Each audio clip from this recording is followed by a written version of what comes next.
Chief Justice Rehnquist, President Carter, President Bush,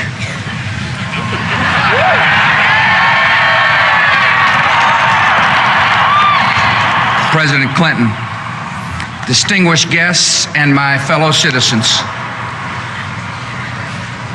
The peaceful transfer of authority is rare in history, yet common in our country. With a simple oath, we affirm old traditions and make new beginnings. As I begin, I thank President Clinton for his service to our nation. And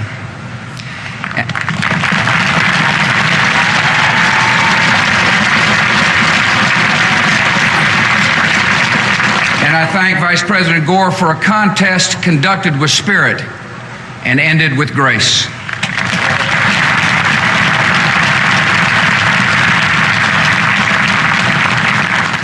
I am honored and humbled to stand here where so many of America's leaders have come before me, and so many will follow.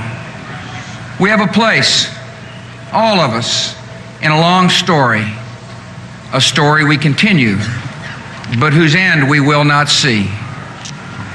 It is a story of a new world that became a friend and liberator of the old. The story of a slave-holding society that became a servant of freedom. The story of a power that went into the world to protect but not possess, to defend but not to conquer. It is the American story, a story of flawed and fallible people united across the generations by grand and enduring ideals. The grandest of these ideals is an unfolding American promise that everyone belongs, that everyone deserves a chance, that no insignificant person was ever born. Americans are called to enact this promise in our lives and in our laws. And though our nation has sometimes halted and sometimes delayed, we must follow no other course. Through much of the last century, America's faith in freedom and democracy was a rock in a raging sea. Now it is a seed upon the wind, taking root in many nations. Our democratic faith is more than the creed of our country. It is the inborn hope of our humanity, an ideal we carry but do not own, a trust we bear and pass along. Even after nearly 225 years, we have a long way yet to travel. While many of our citizens prosper, others doubt the promise, even the justice of our own country. The ambitions of some Americans are limited by failing schools and hidden prejudice and the circumstances of their birth. And sometimes our differences run so deep, it seems we share a continent, but not a country. We do not accept this, and we will not allow it. Our unity, our union, is the serious work of leaders and citizens in every generation. And this is my solemn pledge. I will work to build a single nation of justice and opportunity.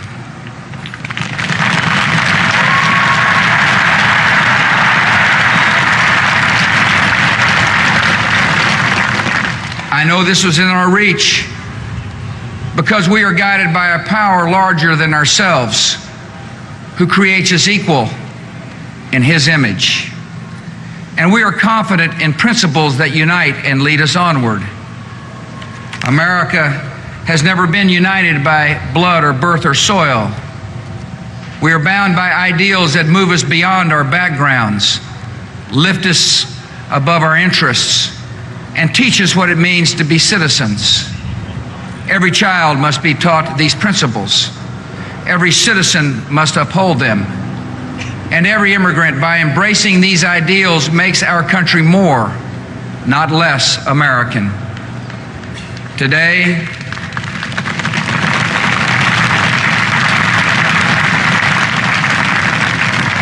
we affirm a new commitment to live out our nation's promise through civility, courage, compassion, and character.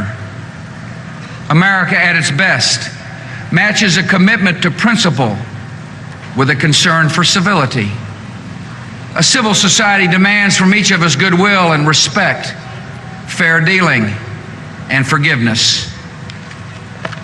Some seem to believe that our politics can afford to be petty because in a time of peace the stakes of our debates appear small.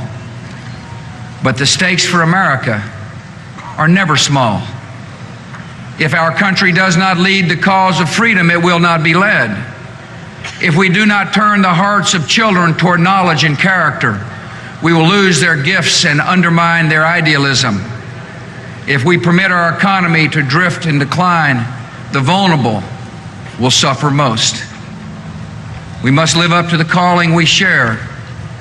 Civility is not a tactic or a sentiment. It is the determined choice of trust over cynicism, of community over chaos. And this commitment, if we keep it, is a way to shared accomplishment. America at its best is also courageous. Our national courage has been clear in times of depression and war, when defeating common dangers defined our common good. Now we must choose if the example of our fathers and mothers will inspire us or condemn us. We must show courage in a time of blessing by confronting problems instead of passing them on to future generations.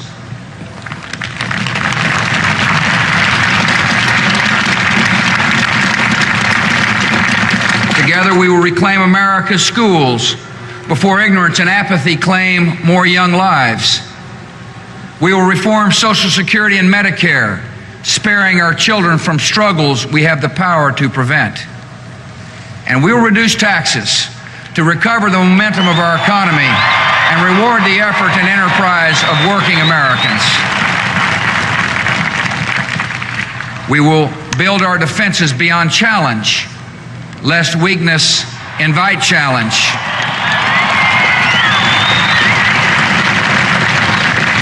We will confront weapons of mass destruction so that a new century is spared new horrors.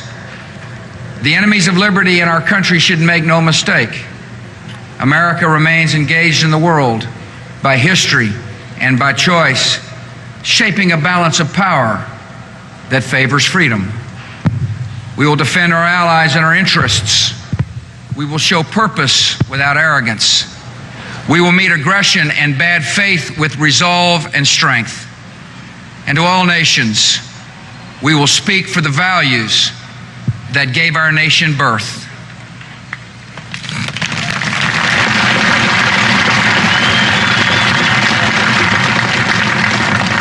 America at its best is compassionate. In the quiet of American conscience, we know that deep, persistent poverty is unworthy of our nation's promise. And whatever our views of its cause, we can agree that children at risk are not at fault. Abandonment and abuse are not acts of God. They are failures of love.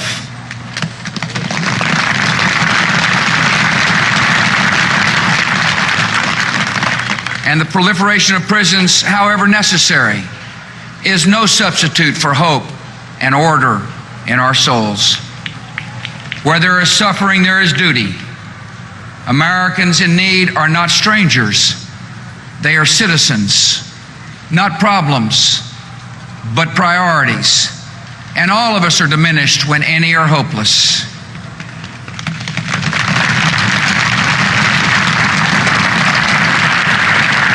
Government has great responsibilities for public safety and public health, for civil rights and common schools. Yet compassion is the work of a nation, not just a government. And some needs and hurts are so deep, they will only respond to a mentor's touch or a pastor's prayer.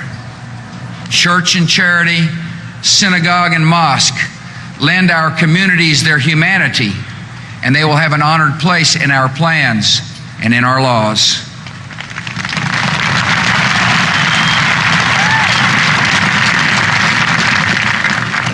Many in our country do not know the pain of poverty, but we can listen to those who do. And I can pledge our nation to a goal. When we see that wounded traveler on the road to Jericho, we will not pass to the other side.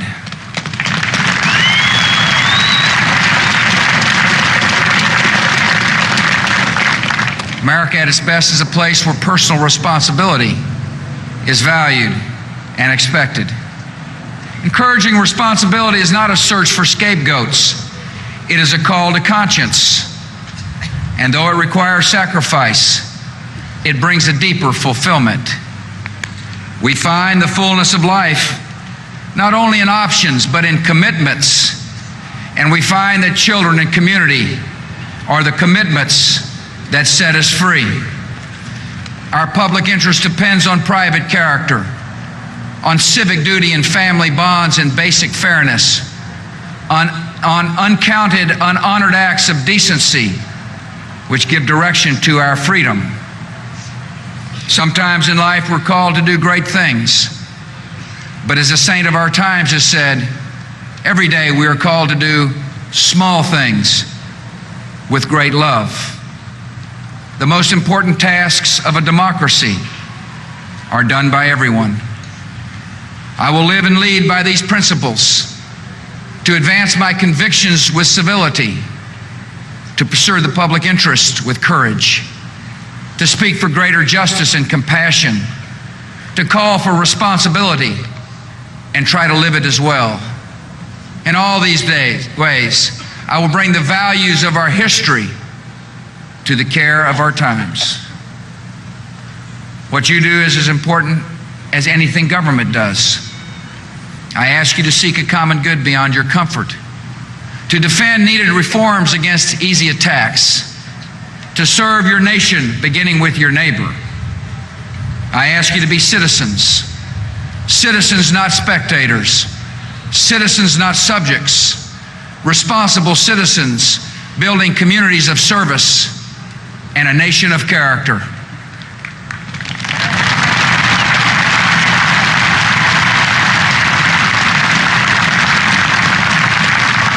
Americans are generous and strong and decent not because we believe in ourselves, but because we hold beliefs beyond ourselves. When this spirit of citizenship is missing, no government program can replace it. When this spirit is present, no wrong can stand against it.